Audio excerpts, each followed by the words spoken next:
Dear students, today we will see your next book, that is Footprints Without Feet. अब यहाँ पे हम अपना पहला चैप्टर देखेंगे जो है a triumph of surgery, written by James Herriot.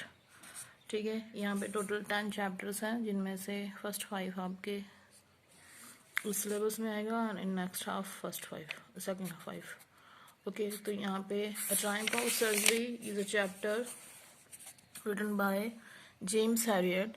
यहाँ पे ट्रिकी नाम का एक छोटा सा डॉग होता है।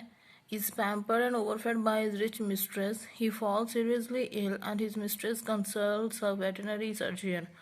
Does he perform an operation? Does the dog recover? तो यहाँ पे होता क्या है, एक छोटा सा कुत्ता होता है जिसका नाम है ट्रिकी। तो वो ट्रिकी जो है वो अपने मास्टर से बहुत ज़्यादा उसको लगाव होता है, उसके मास्टर को बहुत ज़्यादा प्यार होता है उससे। तो वो उसके प्यार में ही इतना अंधा होता है कि वो उसको रोज़ अनहेल्दी डाइट देता है, फास्ट फूड्स देता है, और जिसकी वजह से वो इतना ज़्यादा फूल चुका था, इतना ज़्यादा फैटी हो गया था कि उससे चला भी नहीं पा रहा था। ठीक है, और ओवरफैट इतना ज़्यादा हो गया था कि उससे चलने की नौबत भी बहुत मुश्किल हो गई थी, उसको चलने की नौबत भी नहीं थी, और वो कहीं उठ बैठ नहीं सकता था, बस लेटा रहता था। तो जिसकी वजह से वो बीमार हो गया और बिल्कुल भी हिल नहीं सकता था। फिर उसके उसकी मिस्ट्रेस का नाम था मिसेस पाम्फ्रे। फिर मिसेस पाम्फ्रे ने, जो हमारा नरेटर है जो स्टोरी लिख रहा है, जेम्स हैरियट, मिस्टर हैरियट यहाँ पे वेटरनरी सर्जन बनता है। तो इसने बुलाया और दिखाया कि किस तरह से ट्रिकी जो है वो बिल्कुल हिल डुल नहीं सक रहा है। तो उसने कहा कि तुमने उसको बहुत ज़्यादा भारी खाना खिला के उसको मोटा कर दिया है, जिसकी वजह से वो बीमार हो गया है। तुम उसकी हेल्थ करनी स्टार्ट कर दो, केयर करनी, अदरवाइज वो बहुत ज़्यादा डेंजर हो जाएगा और ठीक नहीं हो पाएगा। तो फिर वो सर्जन जो है वो उसको ले जाता है, उसका ऑपरेशन करवाता है और किस तरह से वो ठीक होता है, अब हम इस चैप्टर में देखेंगे। So let's start with the chapter. I was really worried about Tricky this time. I had pulled up my car when I saw him in the street with his mistress, and I was shocked at its appearance. तो अब यहाँ पे narrator क्या बोल रहा है कि I was very worried, वो काफ़ी दुखी हो गया था, काफ़ी हैरान हो गया था ये देखकर ट्रिकी को, जब उसने अपने कार का विंडो खोली और जब उसने देखा कि वो अपनी मिस्ट्रेस के साथ स्ट्रीट पर घूम रहा है, तो वो काफ़ी शॉक हो गया था उसकी अपीयरेंस देखकर, ट्रिकी की। He had become hugely fat like a blotted sauces with leg at each corner. जैसे काफ़ी मोटी चीज़, ब्लॉटेड सॉसेस एक खाने वाली चीज़ है जिसके दोनों तरफ, अगर बहुत मोटी चीज़ होती है वो, अगर दोनों तरफ उसके मीन्स टांगे हों तो जिस तरह से वो दिखता है, तो इस तरह से वो काफ़ी मोटा हो गया था। His eyes bloodshot and rheumy, stare straight head and his tongue lolled from his jaws. उसकी आइज कैसे हो गई थी? ब्लॉडशेड मीन्स बिल्कुल रेड रेड और बिल्कुल छोटी छोटी हो गई थी, ठीक से उसको दिखता भी नहीं था, और वो एक तरफ ही देखता रहता था, स्ट्रेट हेड, और उसका हेड भी घूमना बंद हो गया था, और उसकी टंग जो थी वो जॉस तक ही रहती थी, मीन्स बाहर भी नहीं निकलती थी, इतना मोटा हो गया था वो। Mrs Pomfrey hastened to explain he was so listless. Mr. Harriet, he seemed to have no energy. तो अब यहाँ पे मिसेस पम्फ्रे बोल रही है कि वो लिस्टलेस हो गया है, मीन्स वो चल फिर नहीं पा रहा है, और ऐसा लगता है कि उसमें एनर्जी ख़त्म हो गई है। I thought he must be suffering from mall nutrition. तो मिसेस पम्फ्रे यहाँ पे मिस्टर हैरियट को बोल रही है कि मुझे लग रहा है कि वो माल न्यूट्रिशन से काफ़ी हद तक भरा हुआ है। So I have been giving him some little extras between meals to build him up. Some malt and cod liver oil and a ball of Horlicks at night to make him sleep. Nothing much really.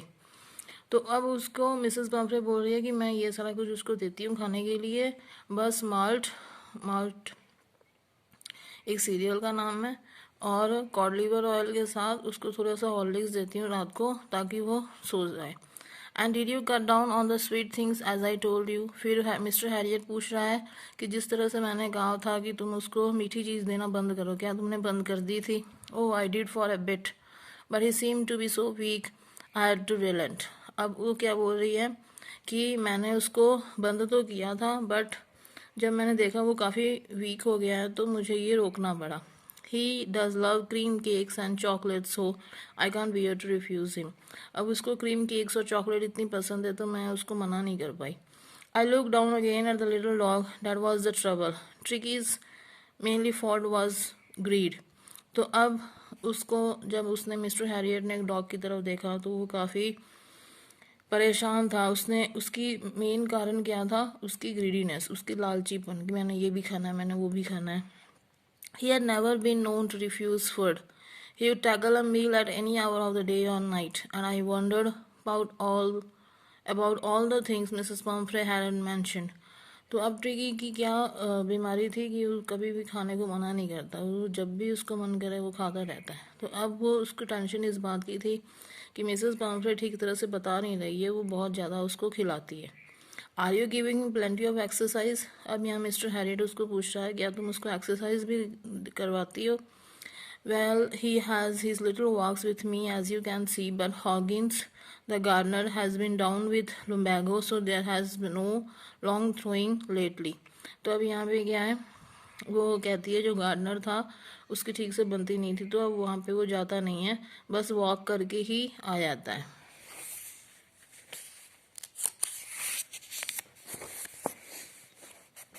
I try to sound severe, now I really mean this. तो अब वो आप देख सकते हो किस तरह से वो जो डॉग है इतना मोटा हो गया है कि वो बिल्कुल हिल नहीं सक रहा है. I try to sound severe, now I mail this. If you don't care right down and give him more exercise he is going to be really fat. तो अब वो कह रहा है कि मैं जिस बात का आपको मना करता था आपने वही लिया है, बट अभी मैं सीरियसली कह रहा हूँ कि अगर तुमने इसका खाना बंद करके इसकी एक्सरसाइज नहीं करवाई तो ये बहुत बुरा होगा इसके लिए. You must harden your heart and keep him on a very strict diet. अब तुम अपने दिल को थोड़ा मजबूत करो और उसको बिल्कुल स्ट्रिक्ट डाइट पर रखो. Mrs Pumphrey wrung her hands. Oh I will mister Herriot. अब वो अपने हाथ को मरोड़ते हुए अपने हाथों में बोल रही है कि हाँ आई विल सी, मैं कोशिश करूँगी. You are right but it's so difficult, so very difficult. उसने कहा कि मुझे पता है कि तुम सही बोल रहे हो बट ये मेरे लिए बहुत मुश्किल होगा, मैं अपने डॉग को इस तरह से भूखा नहीं रख सकती. She sat up down along the road as if determined to put the new regime practice immediately. तो वो वैसे ही वहाँ से चल पड़ती है जिस तरह से आगे वो वॉक करने के बाद अपने घर चली जाती है. I watched their progress with growing concern. Tricky was stretched along in his little tweed coat. He had a whole wardrobe of these. तो अब बताया गया कि Tricki was toted along in his little tweed coat. किस तरह से tricky अपने coat के अंदर घेरा पड़ा हुआ था, उसकी ठीक से शक्ल नहीं दिख रही थी और उसके ऊपर वार्डरोब की तरह मीन्स उसकी पूरी बॉडी जो थी वो कवर की हुई थी कोट के साथ फॉर द कोल्ड वेदर. अब यहाँ पे ये बताया गया है कि वेदर जो था वो काफ़ी ठंडा था. And a raincoat for the wet days. He struggle drooping in his harness. I thought it would be long before I had from Mrs Pumphrey. उसने कहा कि मैं काफ़ी दिनों के बाद जाके मिसेस पम्फ्रे से मिला हूँ, तो हो सकता है कि इसकी वजह से वो ठंड की वजह से इतना कुछ ढक कर बैठी हो सकता है कि वो कपड़ों के चलते ही इतना मोटा दिखता हो. The expected call came with in a few days.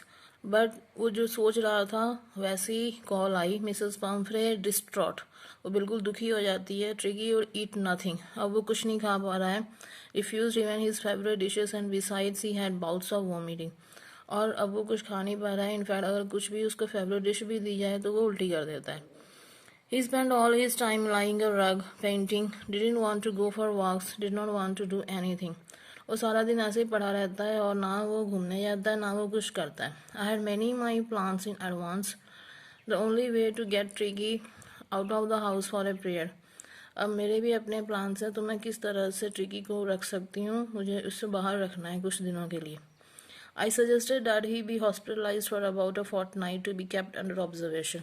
तो वो बोल रही है कि मैं उसको एक रात के लिए ऑब्जर्वेशन में रखना चाहती हूँ कुछ दिनों के लिए. The poor lady almost swooned. वो काफ़ी दुखी हो गई थी. She was sure he would pine and